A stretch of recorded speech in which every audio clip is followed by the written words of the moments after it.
আসলে পাইলস হওয়ার প্রধান কারণ হচ্ছে কোষ্ঠকাঠিন্য। তাহলে অপারেশনের পরেও যদি কোনো রোগী তার কোষ্ঠকাঠিন্য নিয়ন্ত্রণ করতে না পারে, তাহলে কিন্তু অপারেশন যেই করুক, যত ভালোভাবেই করুক, যে কোনো পদ্ধতিই করে থাকুক না কেন, পুনরায় হতে পারে। তাহলে প্রশ্ন জাগে কিভাবে আমরা এই কোষ্ঠকাঠিন্য থেকে বাঁচতে পারবো বা নিয়ন্ত্রণ করতে পারবো, সবসময় যেন আমাদের মল নরম থাকে সেটা করতে পারবো। তাহলে প্রথমে আমরা চলে আসি খাদ্যাভ্যাস সম্পর্কে। আমাদের প্রতিদিন 2 থেকে 3 লিটার করে পানি অথবা পানি জাতীয় যে কোনো খাবার খেতে পারি। আমরা বেশি করে শাকসবজি খেতে পারি, বিশেষ করে পুঁই শাক, পালং শাক, লাল শাক, কলমি শাক, এই খাবারগুলো খেতে পারি। এছাড়া কিছু সবজি যেমন গাজর, শসা, এতেও কোষ্ঠকাঠিন্য কম হয়। ফলের মধ্যে আছে কলা, পেয়ারা, এগুলো খেতে পারি।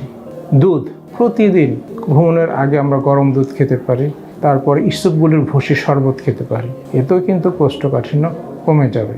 মাংস বা মাংস জাতীয় খাবার যত কম খাওয়া যায় সেদিকে লক্ষ্য রাখতে হবে। ঝাল, ভাজা পোড়া, এই খাবারগুলো যত কম খাওয়া যায় সেদিকে লক্ষ্য রাখতে হবে। কারো যদি এই খাদ্যাভ্যাস পরিবর্তন করার পরেও কোষ্ঠকাঠিন্য থেকে যায়, তাহলে বাজারে মার্কেটে অনেক ধরনের ট্যাবলেট পাওয়া যায়, সিরাপ পাওয়া যায় পায়খানা নরম রাখার জন্য, মল নরম রাখার জন্য, সেগুলো সে খেতে পারে।